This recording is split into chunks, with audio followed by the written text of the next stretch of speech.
강신영 권사입니다. 열왕기상 9장입니다. 솔로몬이 여호와의 성전과 왕궁 건축하기를 마치며 자기가 이루기를 원하던 모든 것을 마친 때에 여호와께서 전에 기브온에서 나타나신 같이 다시 솔로몬에게 나타나사 여호와께서 그에게 이르시되 내 기도와 내가 내 앞에서 간구한 말을 내가 들었은즉 나는 내가 건축한 이 성전을 거룩하게 구별하여 내 이름을 영원히 그곳에 두며 내 눈길과 내 마음이 항상 거기에 있으리니 내가 만일 내 아버지 다윗이 행함같이 마음을 온전히 하고 바르게 하여 내 앞에서 행하며 내가 내게 명령한 대로 온갖 일에 순종하여 내 법도와 율례를 지키면 내가 내 아버지 다윗에게 말하기를 이스라엘의 왕 위에 오를 사람이 내게서 끊어지지 아니하리라 한 대로 내 이스라엘의 왕위를 영원히 견고하게 하려니와 만일 너희나 너희의 자손이 아주 돌아서서 나를 따르지 아니하며 내가 너희 앞에 둔 나의 계명과 법도를 지키지 아니하고 가서 다른 신을 섬겨 그것을 경배하면 내가 이스라엘을 내가 그들에게 준 땅에서 끊어버릴 것이요 내 이름을 위하여 내가 거룩하게 구별한 이 성전이라도 내 앞에서 던져버리리니 이스라엘은 모든 민족 가운데에서 속담거리와 이야기거리가 될 것이며 이 성전이 높을지라도 지나가는 자마다 놀라며 비웃어 이르되 여호와께서 무슨 까닭으로 이 땅과 이 성전에 이같이 행하셨는고 하면 대답하기를 그들이 그들의 조상들을 애굽 땅에서 인도하여 내신 그들의 하나님 여호와를 버리고 다른 신을 따라가서 그를 경배하여 섬김으로 여호와께서 이 모든 재앙을 그들에게 내리심이라 하리라 하셨더라. 솔로몬이 두 집 곧 여호와의 성전과 왕궁을 20년 만에 건축하기를 마치고 갈릴리 땅에 성읍 20곳을 히람에게 주었으니 이는 두로 왕 히람이 솔로몬에게 그 온갖 소원대로 백향목과 잣나무와 금을 제공하였음이라. 히람이 두로에서 와서 솔로몬이 자기에게 준 성읍들을 보고 눈에 들지 아니하여 이르기를 내 형제여 내게 준 이 성읍들이 이러한가 하고 이름하여 가볼 땅이라 하였더니 그 이름이 오늘까지 있느니라. 히람이 금 120달란트를 왕에게 보내었더라. 솔로몬 왕이 역군을 일으킨 까닭은 이러하니 여호와의 성전과 자기 왕궁과 밀로와 예루살렘 성과 하솔과 무깃도와 게셀을 건축하려 하였음이라. 전에 애굽 왕 바로가 올라와서 게셀을 탈취하여 불사르고 그 성읍에 사는 가나안 사람을 죽이고 그 성읍을 자기 딸 솔로몬의 아내에게 예물로 주었더니 솔로몬이 게셀과 아래 베토론을 건축하고 또 바알락과 그 땅에 들에 있는 다드몰과 자기에게 있는 모든 국고성과 병거성과 마병의 성들을 건축하고 솔로몬이 또 예루살렘과 레바논과 그가 다스리는 온 땅에 건축하고자 하던 것을 다 건축하였는데 이스라엘 자손이 아닌 아모리 사람과 헷 사람과 브리스 사람과 휘잇 사람과 여부스 사람 중 남아있는 모든 사람 곧 이스라엘 자손이 다 멸하지 못하므로 그 땅에 남아있는 그들의 자손들을 솔로몬이 노예로 역군을 삼아 오늘까지 이르렀으되 다만 이스라엘 자손은 솔로몬이 노예로 삼지 아니하였으니 그들은 군사와 그 신하와 고관과 대장이며 병거와 마병의 지휘감이 됨이었더라. 솔로몬에게 이를 감독하는 우두머리 550명이 있어 일하는 백성을 다스렸더라. 바로의 딸이 다윗 성에서부터 올라와 솔로몬이 그를 위하여 건축한 궁에 이를 때에 솔로몬이 밀로를 건축하였더라. 솔로몬이 여호와를 위하여 쌓은 제단 위에 해마다 3번씩 번제와 감사의 제물을 드리고 또 여호와 앞에 있는 제단에 분향하니라. 이에 성전 짓는 일을 마치니라. 솔로몬 왕이 에돔 땅 홍해 물가의 엘록 근처 에시온 게벨에서 배들을 지은지라.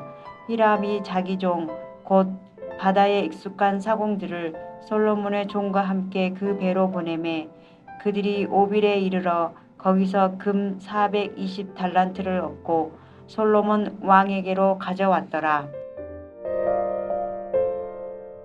하늘에 계신 우리 아버지여, 이름이 거룩히 여김을 받으시오며 나라가 임하옵시며 뜻이 하늘에서 이룬 것 같이 땅에서도 이루어지이다.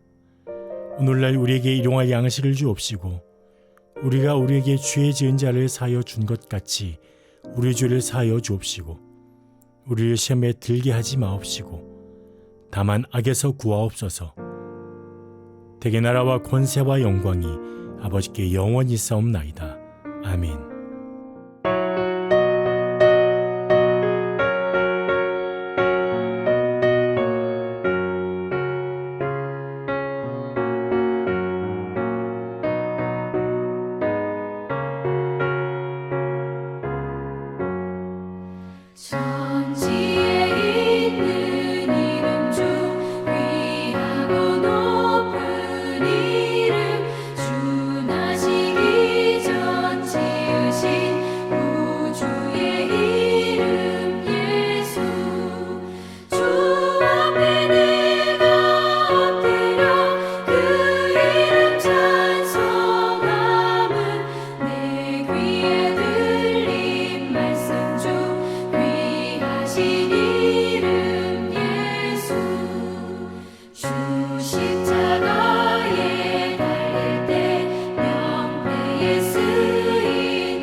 목요일 오늘 함께 나눌 하나님의 말씀은 요한복음 18장 39절에서 19장 16절까지 본문 중 39절, 40절 말씀을 봉독합니다.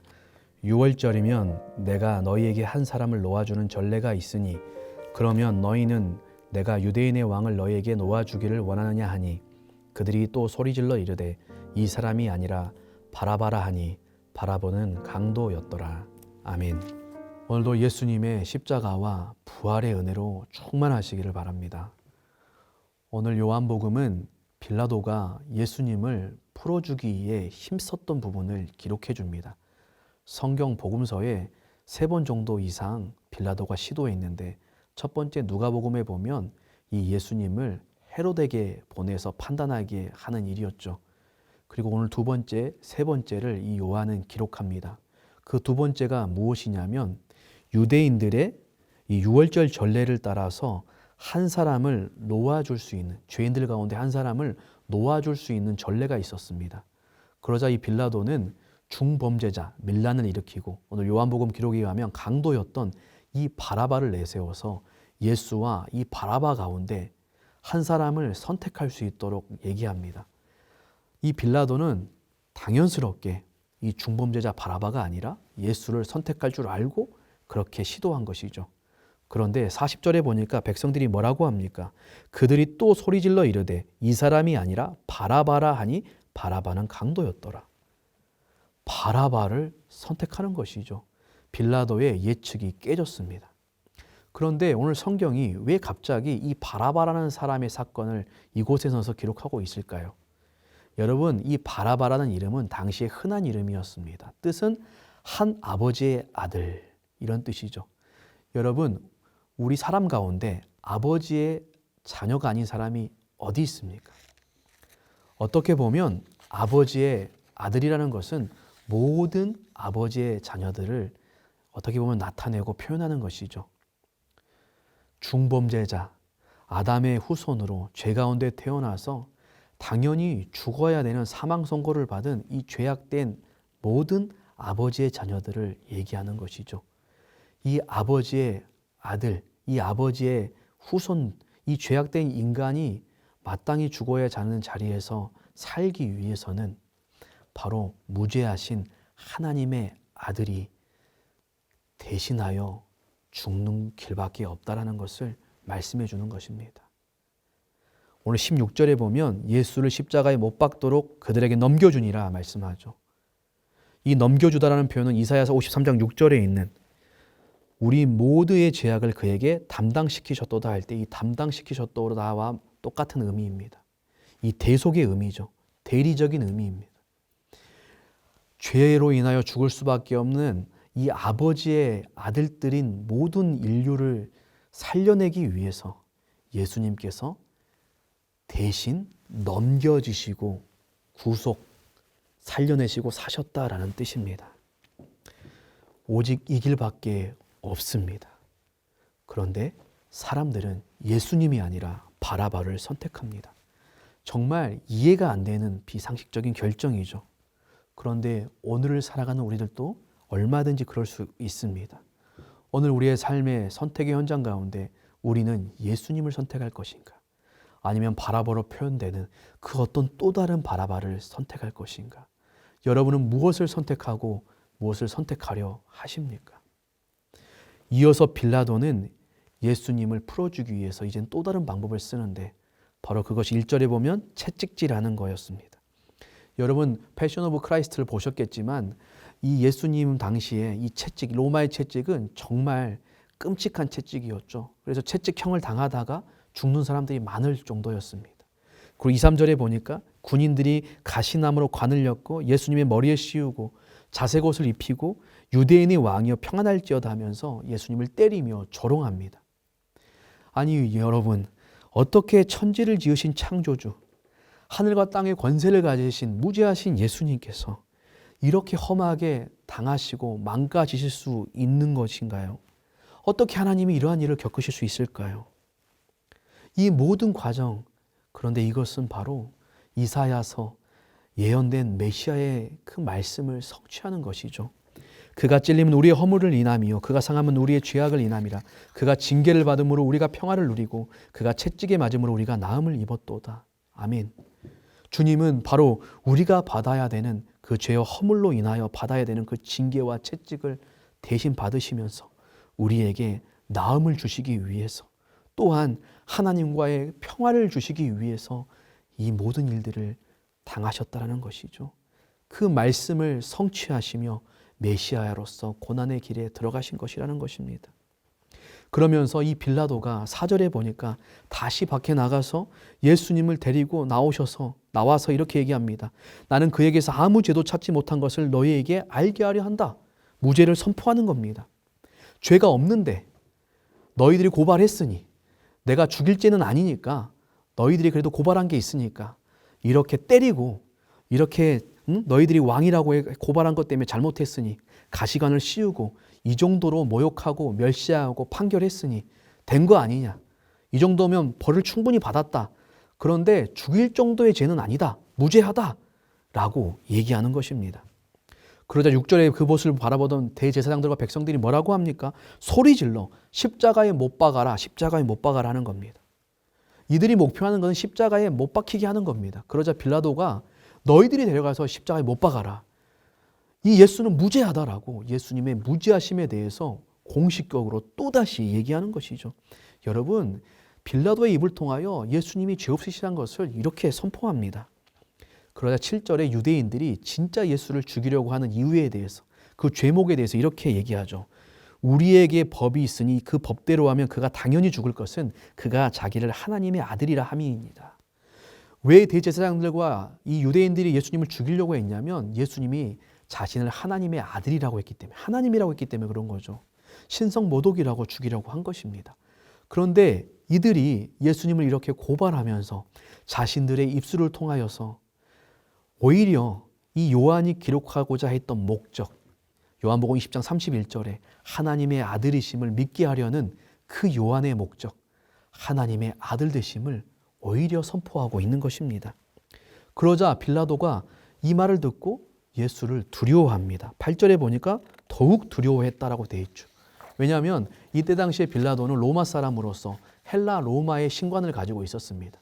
우리가 그리스 로마의 신화를 보는 것처럼 신이, 또 신의 아들이 인간의 모습으로 나타나는 경우가 많잖아요. 아마 빌라도는 그렇게 생각했기 때문에 두려웠던 것이죠. 그래서 9절에 물어봅니다. 네가 어디로부터냐? 출신을 물어보는 거예요.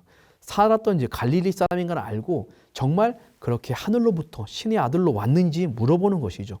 그런데 예수님이 그거에 대해서 침묵합니다. 두려운데 침묵하니까 빌라도가 화가 나서 예수님을 협박하죠. 10절입니다. 내가 너를 놓을 권한도 있고 십자가에 못 박을 권한도 있는 줄 알지 못하느냐? 협박하는 거예요. 대답해라 이거죠. 그러자 예수님께서는 이 빌라도의 착각을 교정하면서 얘기합니다. 11절입니다. 예수께서 대답하시되 위에서 주지 아니하셨더라면 나를 해할 권한이 없었으리니 그러므로 나를 내게 넘겨준 자의 죄는 더 크다 하시니라. 진정한 권한은 네게 아니라 하나님으로부터 주어진 것이다. 진정한 주권과 권한자, 판단자는 오직 하나님이시다라고 말씀해 주고 있는 것이죠. 그래서 하나님께서 이 모든 것들을 뜻대로 정하시고 판단해 가시고 이끌어 가고 계심을 말씀하고 있는 것이죠. 빌라도가 착각한 것처럼 오늘을 살아가는 우리 많은 사람들이 큰 착각을 합니다. 우리가 판단자고 우리가 주권자고 우리가 모든 것들을 이루어갈 수 있을 거라고 착각하는 것이죠. 그러나 이 모든 것들의 주권자는 하나님이시죠. 하나님이 주셔야 가능하다는 것입니다. 우리는 판단자가 아니라 하나님의 은혜를 입어야 되는, 은혜가 필요한 존재인 것이죠. 그러면서 빌라도가 예수님을 놓아주려고 힘썼다라고 12절에 얘기합니다. 그런데 유대인들이 한 가지를 더 얘기하자 빌라도가 그 힘썼던 모든 것들을 그칩니다. 그게 뭐냐면 이 사람을 놓아주면 가이사의 충신이 아닙니다. 무릇 자기를 왕이라 하는 자는 가이사를 반역하는 것입니다. 이렇게 유대인들이 얘기하자 빌라도가 갑자기 힘썼던 모든 것들을 멈추고 돌변하죠. 빌라도는 예수님을 두려워했지만 그 예수님보다 더 두려워하는 게 있었습니다. 바로 가이사, 로마의 황제고 그 가이사에게 고발했을 때 유대의 총독 가운데 쫓겨났던 사람들이 있습니다. 그래서 혹시나 이 고발로 인하여 자기가 총독의 자리에 쫓겨나거나 자신의 위신에 문제가 생길 것을 두려워해서 그는 완전히 돌변합니다. 예수님을 향하여 힘썼으나 거기까지입니다. 자신의 최후의 보루, 자신에게 해가 되는 것까지는 내어줄 수 없었고 그 총독의 자리까지는 내어줄 수 없었죠. 그래서 예수님보다 가이사를 더 두려워해서 돌변합니다. 여러분, 여러분들에게 혹시 예수님보다 하나님보다 더 두려워하는 것은 안 계십니까? 그러면 13절에 보니까 드디어 빌라도가 재판석에 앉았다라고 합니다. 이제는 힘썼던 모든 것들을 멈추고 예수님을 이제 공식적으로 재판하면서 죄인 취급하고 있는 것입니다. 그러면서 14절에 안입곱게 유대인들에게 얘기합니다. 보라, 너희의 왕이다. 그러자 15절에 이 백성들이 여전히 그를 십자가에 못 박으라고 합니다.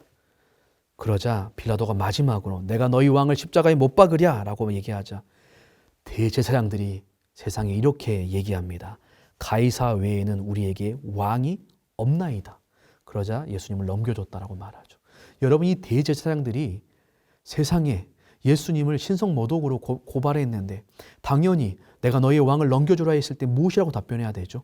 우리에게 왕은 하나님밖에 없습니다라고 고백해야 되는 게 이 대제사장들의 고백이어야죠. 근데 이들이 우리에게 왕은 가이사밖에, 로마의 황제밖에 없습니다라고 선언합니다. 끔찍합니다. 정작 두려워야 되는 예수님을 두고도 고백하지 않는 그들. 이 대제사장, 이 빌라도. 그러면서 오늘 우리에게 중요한 것을 질문하며 고백하게 합니다. 오늘 우리는 누구를 우리에게 왕으로 고백하냐 하는 것이죠. 죄인으로 마땅히 죽어야 되는 우리를 대신해서 하나님의 아들 되시는 예수님께서 아담의 후손인 아버지 아들들인 우리를 대신해서 고통받으시고 채찍에 맞으시고 조롱을 받으시고 멸시를 받으셔서 십자가에 넘겨지시고 우리를 구속하여 주시는 그 오직 예수님. 그 예수님 외에 우리에게 왕이 없습니다. 그 예수님과 하나님 외에 우리 왕이 없습니다라고 오늘 본문을 통하여 우리에게 고백하기를, 그 하나님의 아들이신 예수님만이 우리의 왕 되심을 고백하기를 요한은 말씀해 주고 있는 것이죠. 사랑하는 성도님들, 이 고난의 이 중요한 이 주간을 보내면서 다시 한번 예수님이 진정으로 나의 왕이십니다. 믿고 선택하고 고백하고 두려워하며 경외하며 오직 그분만을 사랑하며 예배하고 그분을 섬기며 그분만을 따라 주님이 걸어가셨던 영원한 생명의 길, 진리의 길을 걸어가실 수 있기를 예수님의 이름으로 축복합니다. 기도하겠습니다. 하나님 아버지, 바라바와 같이 죄인된 우리를 건져내기 위하여 죄가 없으신 하나님의 아들 되신 예수님께서 기꺼이 자신을 십자가에 내어주신 그 측량할 수 없는 은혜를 다시 한번 마음에 생기며 우리의 삶 속에 오직 예수님만을, 예수님 외에 나의 왕이 없습니다 고백하고 선택하며 묵묵히 그분을 따라 진리의 길을 걸어가는 제자의 삶을 살아갈 수 있도록 인도하여 주시옵소서. 예수님의 이름으로 기도합니다. 아멘.